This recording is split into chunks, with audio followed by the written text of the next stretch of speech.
But he deserves it. I mean, it's kind of strange. I never get it with these contracts because his contract ended, didn't it? It ends after Qatar. Yep. And he's been given a new contract no matter what happens in Qatar. So I always find those quite strange. Doesn't take him to the next tournament though, just through qualifying.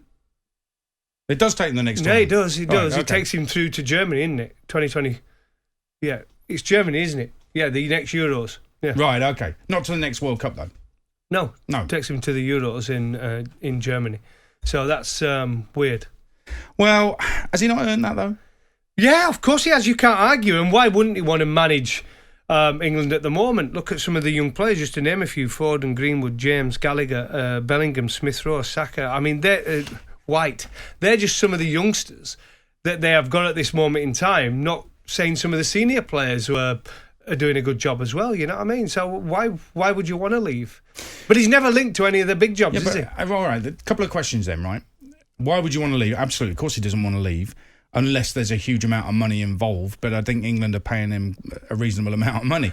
Unless they you are want now. The day-to-day involvement, which I'm not sure Why he would craves you? that, yeah.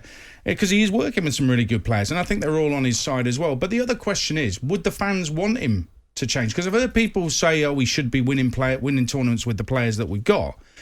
Can you imagine the FA turning around now and saying, we've thought about it and we're not going to offer you a new contract? It would just be madness, wouldn't it? Well, and they said the same thing about Belgium should be winning tournaments with the players. They've got a golden generation and they haven't. You know what I mean? So it's exactly the same. Nobody would have had Italy to win that 18 months ago. 18 months ago, not just before when they didn't qualify for a World Cup. When they went on that run, they went on just before it. But I mean, when they didn't qualify the World, nobody would have had them down to win the Euros. And by the way, they might not even qualify for the World Cup. well, there you go. And that's how sensitive it is. But what he has done is got England playing consistent football, getting the results. Yeah, qualifying's been easy for them, but it's been expected now from England. If you look for since they didn't qualify last time, they've walked qualifying. I think with the difference with Belgium is that their players are more experienced and have done far more at club level. They're elite players, and maybe they've missed that opportunity when those players were at their peak. We'll see. But with England, the players are still very young. Most of them are still very young. You could look at, say, a Harry Kane and think, okay, well, where's the striker coming through, and are we going to be struggling there? You know, but he's still got a couple of tournaments left in him, I would think, Harry Kane. So I still think there's more to come. But would it be fair to say that tactically, when it comes to the crunch, Gareth Southgate, everybody's got a right to still ask questions about him? Well, come the big games, yeah, tactically, people have always mentioned it. Remember the Nations League? People mentioned that game where he got it wrong. No, which was the Croatia game? I get mixed up with the Croatia in the second half where Modric bossed it. Where was that? In the World Cup semi-final. World Cup semi-final. That second half. Yeah, he's down the right-hand side. I mean, Modric just had a field day, right? People questioned that. In the Nations League, they questioned his tactics in the Nations League when we went out. And then they questioned it. It took too long to change when Italy. He changed it straight away. The manager, Mancini, Mancini changed it straight away, and they dominated, even though it went to penalties, and Southgate didn't. He just sat and watched. Yeah. So, people are always going to question, but you're right at the top. You're manager of England in big games. You're there on the sideline. People are always going to judge you on defeats, right? Always will. But you cannot argue. He's done a great job as England manager. But again, when all these jobs are coming up, what surprises me is, but he never ever gets linked to any of them. Yeah, never, because he's done the England job. What is it now? 7 years, Aid? 7 years? Yeah. 6 years, 7 years, whatever it may be. 2016. No, it's only 5 years. 5 years. 5 years. Right. He might be now thinking, I've done it 5 years. I've had a great run of it. If a job now come up, which I couldn't do now, I'd love to get back into the Prem. But it's almost like he's quite happy doing what he's doing. There's quite a few jobs have come up in recent weeks, and he's still signed this contract. But I was listening to you and Goldstein talk about this last week, and Goldstein was saying, Man United would never have him. Well, they had Solskjaer.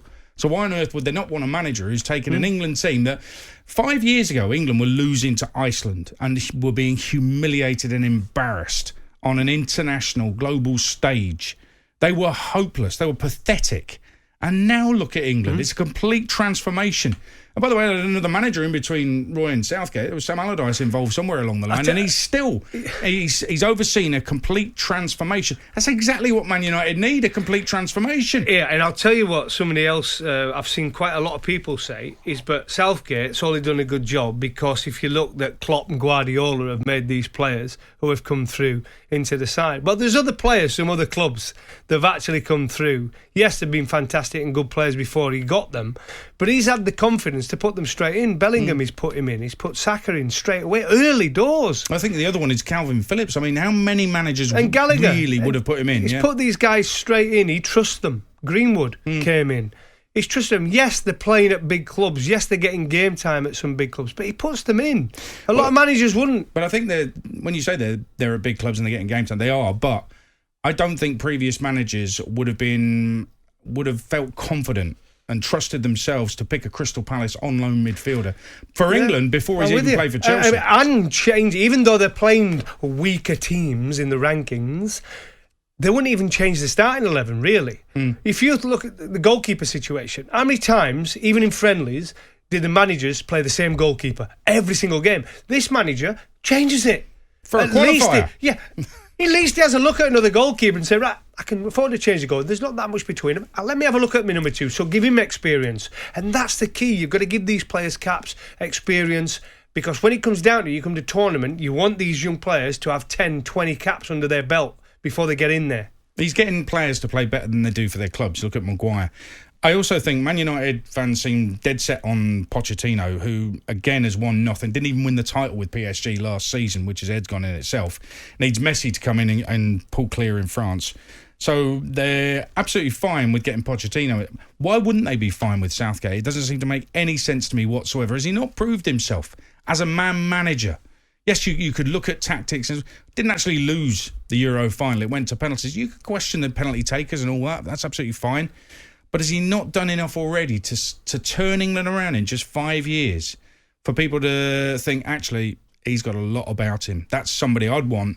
And think about how he is away from the football pitch as well. Why wouldn't you want somebody who is that honourable and that sincere as manager of your football club? The most public figure at your football club is the manager. Why wouldn't you want Gareth Southgate? Out of all the managers that are around, purely because the way he's done and what he's done for that connection between fans and players and talked about serious issues that a football manager shouldn't have to talk about, right? He's come out and done that. If I was to get a job in professional sport, managing at the elite level, he'd be one of the first people I'd call and say, can I come and chat to you? And I mean that. And you talk about some of the great managers and football managers out there. He's one of the very first you'd go and chat to, purely because what he's done away from the pitch. Because what he has done there is special. What I'd say is, man management-wise, he's in the elite. Tactically, I can see why people might still question, but I think he is one of the very best managers in the world, Gareth Southgate. And I'm delighted he signed a new contract. Doesn't surprise me because I think he's enjoying what's going on with England at the moment. What surprises me is that top clubs, even Manchester United, don't seem to be interested. It makes you wonder, doesn't it?